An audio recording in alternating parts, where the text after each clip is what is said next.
Do you track your macros? Do you know how much protein you eat every day? Today, I kind of want to go into maybe just a different type of parameter in terms of food. I know you're here for fat loss. I know you're here to get rid of that belly fat. Hi there, welcome back. I'm Connie Rutledge, Functional Nutritionist, and if you're new here, I'm glad you stopped in. I've been lucky enough to talk with many of you as clients in terms of the day-to-day and what you're eating, and I think it's time to clarify a few things. I know you're here for fat loss. I know you're here to get rid of that belly fat. I know you're here because you're feeling sluggish or just not quite sure how to go forward in the right way to lose that belly fat, to lose those stubborn pounds that you just can't quite seem to get rid of. Well, obviously, it's not a quick fix, and there's a lot of levers that need to be pulled. I'm a functional nutritionist. My scope of expertise is looking at the body as a whole. I mean, there's so many things that we need to consider. We need to consider the circadian rhythm. We need to consider your insulin levels, your metabolism capacity. We need to consider what you're eating, how much you're moving, how you're sleeping. Are you pooping? Do you take supplements? Are you eating standard American diet? Today, I kind of want to go into maybe just a different type of parameter in terms of food. We're going to look at a simple, moderate carbohydrate, moderate fat, higher protein meal plan that will engage your body in something static, something that feels better than, oh my gosh, I'm all over the place. And I will say, there is no one size fits all. Eating whole foods is always going to be what I'm recommending. So if you've been all over the place and you're not having good success, you might consider checking in. I offer online sessions if you've never talked to a nutritionist. So most of us are going to be anywhere from 5'2" to, let's say, the average 5'8". Okay, that's a big span. But you weigh 150 pounds. Maybe you weigh 130 pounds. But typically our basal body requirements, kind of the lowest end of fuel that we need, is somewhere between 15 to 1800 calories. And I'm not so much into calorie counting, but I'm more into macros, and you're going to want to fall eating just under about 80 grams of protein most days, and even as high as 115 grams of protein on another day of the week. So our target is going to be about roughly 1800 calories. Well, what does that look like? I prefer that you eat a very clean Paleolithic style diet. It works best for most of us menopausal women, and it's going to help us increase our protein and get quality carbs with really quality fats. Eating whole foods is always going to be what I'm recommending. Do you track your macros? Do you know how much protein you eat every day? Do you look at how many fat grams you're getting? It's tedious, and no one likes to do it. But if you're struggling with fat loss, then you want to really dial down, get clarity, learn exactly how much you're eating and how much you're not eating, right? So many times I find in clinical settings that you're just not eating enough. And so that really sets your metabolism way low. And in our day and age, I mean, we were taught eat less, exercise more. So many of us that struggle with fat loss or have issues with gaining weight at the drop of a hat, we will eat less because we're afraid. We're concerned that if we eat too much, uh, will gain fat. And a lot of times that's the case. If we're not careful in terms of how much we're eating and how many carbohydrates we've got on board, not that carbs are the enemy, but it's that macronutrient ratio that is going to be key here.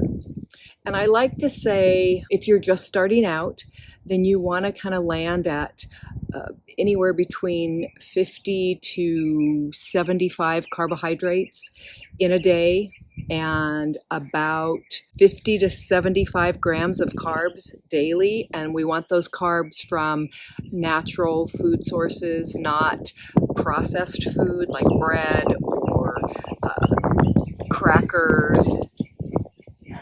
We want to stay closer to vegetables, fruit, and whole grains. That makes sense to me in terms of how healthy carbs will impact your insulin levels, your leptin levels, and your overall metabolism. Okay. The next thing would be great quality proteins. I'm going to suggest, because that's what I do, I suggest you do you and you know what works for you, but try and focus on getting roughly about 70 grams of quality protein sources, meaning that's going to be roughly about 20 to 30 grams of protein per meal. And if you're eating 3 meals a day, it's going to be easier to kind of grab that throughout the day than it is to 2 meals a day. That said, I'm going to go over a couple of suggestions for menus. And then if we're doing a moderate fat day in terms of macros, we're going to be roughly between 50 and 70 grams of fat typically. And you can plug that into AI and find some suggestions that just might kind of really assist you and help you. But I like to offer maybe that you get started with 3 meals a day if you've been kind of all over the place and not happy with what's going on systematically. Start your breakfast early. We haven't even talked about circadian rhythm and how important it is for you to get outside in the morning to set your metabolism, to set your cortisol rhythm and your actual circadian rhythm, because your body is designed to run by a circadian clock, meaning we've got to get outside. That said, I would suggest that if you want to play with a protein powder, that you go with a beef isolate protein powder or a beef isolate and organ meat protein, because we want the best bang for your buck in terms of how your body processes the processed protein powder, because it is a processed food. We know this, but it's convenient. It's on the sweet side most of the time. And it fits the bill for some of us who really enjoy having something sweet instead of all savory. So I like the Equip Prime Protein. I'm going to be talking about that today in this video. I've got discount links in the description box. Equip Prime Protein is a very clean, digestible, and bioavailable protein powder that tastes great. And that's important. So I'll say if you're aiming to get about 30 grams of protein for your breakfast meal, then you'll have about a scoop of protein powder, and then you'll mix it in with either a nut milk, and make sure it's a clean nut milk. It could be coconut milk, it could be hemp milk, it could be walnut milk or macadamia nut, or you can do a dairy milk. If you're not sensitive to dairy, you could use a bit of nut butter and or water, either way. And then maybe you have 2 scrambled eggs on the side. That will give you a little bump in terms of something solid in your stomach alongside that really nice nutrient dense protein smoothie. I mean, you could also play with your smoothie. A lot of times I'll say that if you tolerate more carbohydrates, and how you're not here looking for answers, thinking you're going to eat a bunch of carbs. And I'm not suggesting a bunch of carbs, but we want to maybe place, if you're going to eat more carbohydrates, maybe we start with that earlier in the day so that your body has time to burn. Everybody's different in how you feel. If you wake up hungry, great. Eat a solid breakfast.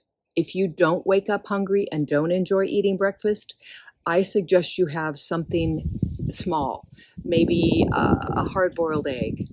I like to do like an egg yolk or two in my coffee, which you might be surprised at that, but it gives amazing nutrient density and a little good quality fat and choline and protein for it, to sustain me during the morning. If you've been here for a while, you know that I also like my essential amino acid tablets, which is basically a non-calorie protein supplement that doesn't taste like anything because it's in tablet form. It is all the amino acids that your body uses to build muscle. Extremely nutritious. So I like Optimal Aminos. They are clean, affordable, and very well tolerated. Great for the menopausal woman. I have typically 10 most mornings unless I'm fasting, and that 10, which might seem extreme, but that serving size, which is actually 2 serving sizes, will yield me 30 grams of protein before I eat anything at all. So many times I'm working with women and you complain that you're having a hard time getting protein in. In fact, most of you that you're experimenting with GLP-1s for fat loss, even if it's in a microdose, I typically hear you say that I have a hard time getting my protein in. I just am not hungry, but I'm not losing weight. I will suggest that you prioritize eating protein like it's your job. You can't expect your body to drop fat if it doesn't have the nutrient density that it needs to do basic metabolic function. When you are eating less and you are eating less day after day after day, it's just going to be the same thing as when you were doing Jenny Craig or slim fast dieting. Literally, that low-calorie diet is detrimental to the metabolism.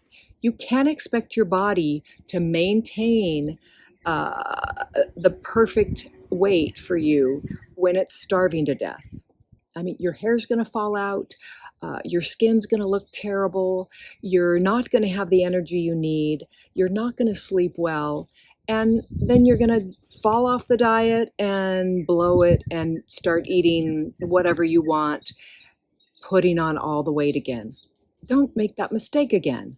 So whether you do experiment with a GLP-1 or not, whether you have a history of low-calorie dieting, yo-yo dieting, or binge eating, meaning you'll binge and then starve and binge and starve, then appreciate the fact that your metabolism has taken a big hit and you're not going to turn it around in a week. I'm talking about a 6-month plan. And getting started with a solid plan, meaning most days you're eating about 1,800 calories every single day, help you with sustainability, then that's where we want to land. And what does that look like? It looks like a protein smoothie with a quality protein powder and maybe a couple of eggs for breakfast. And then you don't eat again until you have maybe a turkey bowl with some riced cauliflower and sweet potato cubes and a nice dressing on that. You can sprinkle a little bit of cheese if you tolerate dairy. You can put some other veggies in. Make a nice protein bowl. Or do something like a lettuce wrap taco or Vietnamese seasoned chicken and veggies. I mean, there's so many options. You could eat leftovers for lunch. You could eat soup. You could eat a lettuce wrap burger. You could do like a keto pizza with a chicken crust and some pepperoni and maybe a little bit of cheese alongside the pizza sauce, olives, all kinds of veggies. Hunt around on the internet for some nice low carb, paleo style or not recipe ideas that you can have on repeat. For me, I'm simple. I will usually have a leftover protein meat that I have in the refrigerator, and either I'll have a carrot and celery, I can have some leftover potato, I can do some olives. I do enjoy flavor, so sometimes I'll whip up some sauces. I'll do a sugar-free barbecue sauce on chicken. I'll do a more creamy avocado sauce for more of a taco day, more of a Mexican-themed meal. I'll do a burger and fries. And I mean fries, because I will make French fries with russet potatoes in tallow. And that's amazing and so filling and satisfying and delicious. Just because you're dieting doesn't mean you can't enjoy the food that you're eating. That's essential. That's important. That's going to keep you on task. So if you feel empty and you feel very hungry, then decide on, think about what you want to eat. Think about how you can create that flavor and texture and have that available so that you feel satisfied, you feel comfortable, and that you can enjoy your body kind of doing what you're wanting it to do by releasing some of the fat. And then it's on to dinner, because we don't snack. If you do have to snack, then maybe you didn't eat enough in your meal, and just make note of that and find a way. As you metabolically heal, I promise you, you will get to the point where when you do this day in and day out, and you have your lunch at 1 o'clock and you finish eating by 2, then you more likely, if you start to feel hungry at 4 p.m., then you want to make sure that you're getting enough protein. But typically, if you're hungry at 4 p.m., then have a cup of tea, have some soda water, have an espresso if you tolerate a little caffeine. It can be a decaf espresso, but just wait it out, because you'll probably be eating about 5 or 5:30 or 6. And get busy with something. Being hungry is not the enemy, ladies, especially if you fed yourself. So then we're into the dinner hour.